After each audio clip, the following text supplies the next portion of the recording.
नमस्कार, आप देख रहे हैं सीटी न्यूज। मैं हूं आपके साथ प्रियंका। उत्तर प्रदेश बेसिक शिक्षा विभाग टीईटी की परीक्षा 23 जनवरी को हो रही है। यूपी टीईटी 2021 के निर्बाध आयोजन के लिए प्रदेश भर में स्थापित 4,265 केंद्र बनाए गए हैं और इस परीक्षा को लेकर ये 5 तस्वीरें हैं आपकी टेलीविजन स्क्रीन पर। इन केंद्रों पर 2 पालियों में 21,65,181 उम्मीदवार परीक्षा देने के लिए पहुंचे हुए हैं। परीक्षा केंद्रों पर उम्मीदवारों की ज्यादा भीड़ न जमा हुई, इसलिए परीक्षा समय से 1.5 घंटे पहले से ही केंद्रों के गेट खोल दिए गए थे।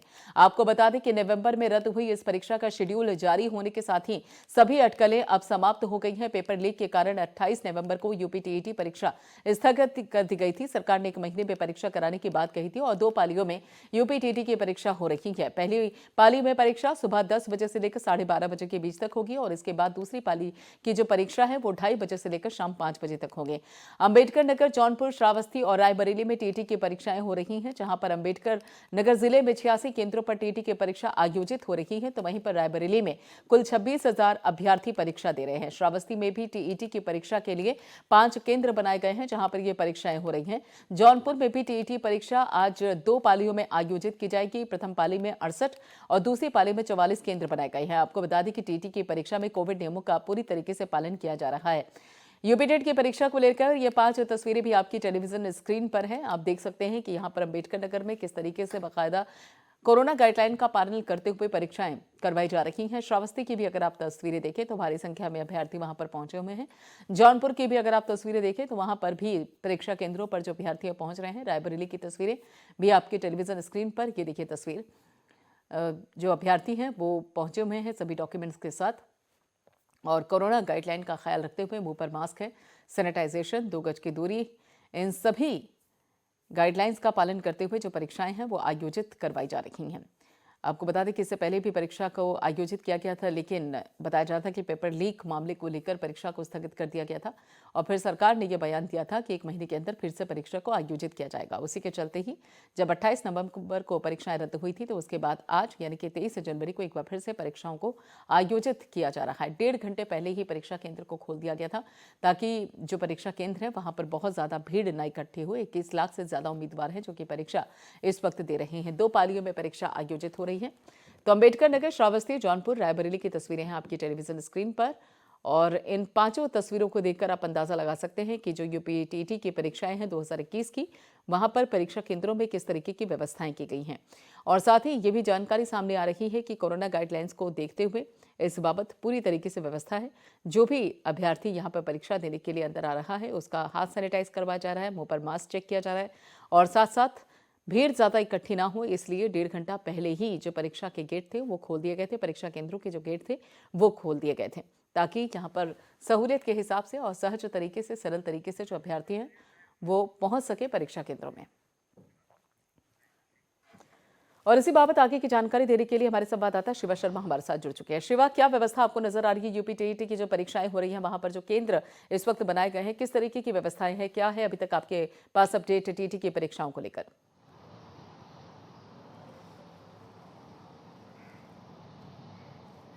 देखिए प्रियंका, ये बहुत ही महत्वपूर्ण परीक्षा है और इसको लेकर के मुख्यमंत्री योगी आदित्यनाथ ने तमाम अफसरों को, यूपीएससीएफ की टीम को ये निर्देश दिया है कि जिस तरीके से ये परीक्षा पिछली बार टाली गई थी पेपर लीक होने के मामले में, वो दौर दोबारा देखने को ना मिले। इसलिए उत्तर प्रदेश के 75 जिलों में तकरीबन 21,65,181 अभ्यर्थी इस परीक्षा में शामिल होने के लिए आए हुए हैं अलग अलग जिलों से और तकरीबन 4,265 उत्तर प्रदेश में परीक्षा केंद्र बनाए गए जहां पर पूरी तरीके की व्यवस्था लागू करने का दावा किया गया है। कोविड का दौर है, इसलिए सैनिटाइजेशन से लेकर मास्क तक और पूरी व्यवस्था जो उचित दूरी, 2 गज की दूरी बनाई गई है उसको लेकर के परीक्षा केंद्रों में खास निर्देश दिए गए हैं।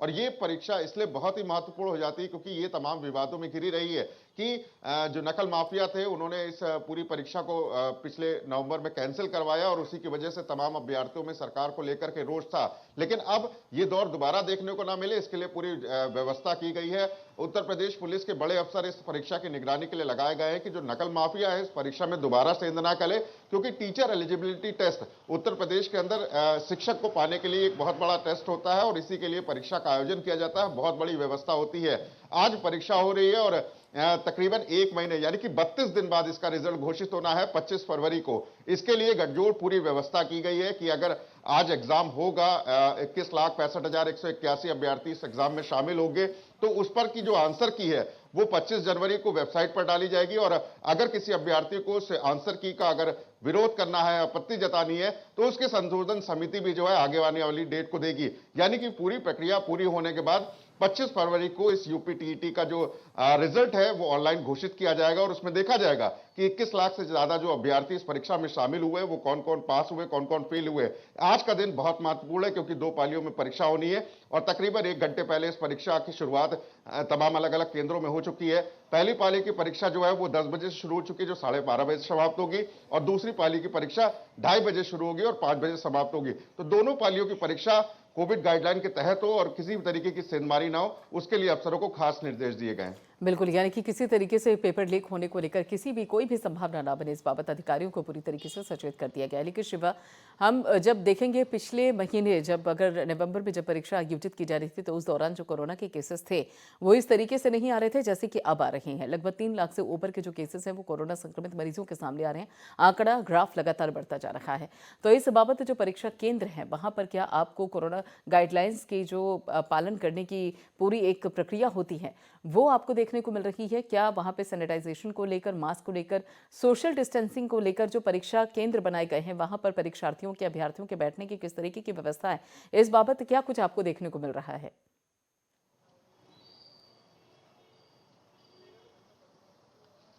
देखिए प्रियंका, गेट के अंदर यानी कि परीक्षा केंद्र के अंदर जो भी जाएगा वो एक सोशल डिस्टेंसिंग के माध्यम से जाएगा, यानी कि 2 गज की जो दूरी है वो बराबर लाइन से उनके बनाई गई है।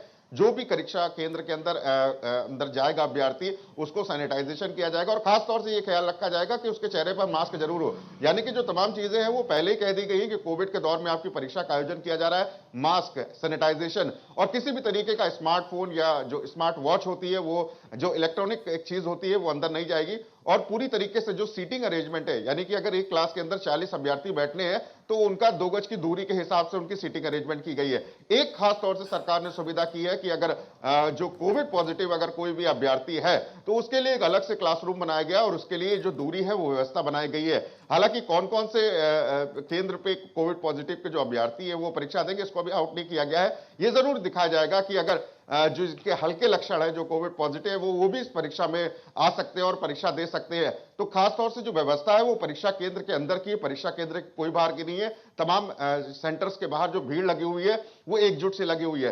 कोई अगर ये कह सकते हैं कि फिरोजाबाद से बरेली आया है या लखनऊ से हरदोई गया है, तो उनके माँ बाप या उनके कोई जो परिवार का जो बड़ा सदस्य होता है उनके साथ है। और क्योंकि ठंड का भी दौर है, इसलिए उनके अभ्यर्थी को, उनके परिजन को सेफ और बहुत अच्छी तरीके से उनको परीक्षा केंद्र तक पहुंचाना, उसको परीक्षा दिलानी और वापस घर तक लाना है। तो वहां थोड़ी भीड़ भाड़ जरूर है, वहां थोड़ा कोविड नियमों का उल्लंघन जरूर हो रहा है। लेकिन परीक्षा केंद्र के अंदर जो व्यवस्था है सरकार की तरफ से पहले गाइडलाइन के द्वारा जारी की गई है, वो पूरी तरीके से नियमित देखने को मिली। लेकिन परीक्षा केंद्र की जो बाहर की स्थिति है वो थोड़ी असमंजस सी है, उसको थोड़ी संभालने की जरूरत है। बिल्कुल, यानी कि परीक्षा केंद्र के बाहर जो परिजन आए हुए हैं उनको थोड़ा सा संभालने की जरूरत है। बहुत बहुत शुक्रिया शिवा, सारी जानकारी के लिए, सारी अपडेट के लिए।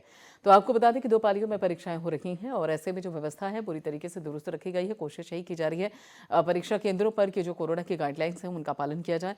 लेकिन जैसे कि हमारे संवाददाता शिवा भी बता रहे थे कि परीक्षा केंद्रों के अंदर तो स्थिति पूरी तरीके से नियंत्रण में है, यानी कि बैठने की जो सुविधा है उसमें भी पूरी तरीके से 2 गज की दूरी का ख्याल रखा जा रहा है।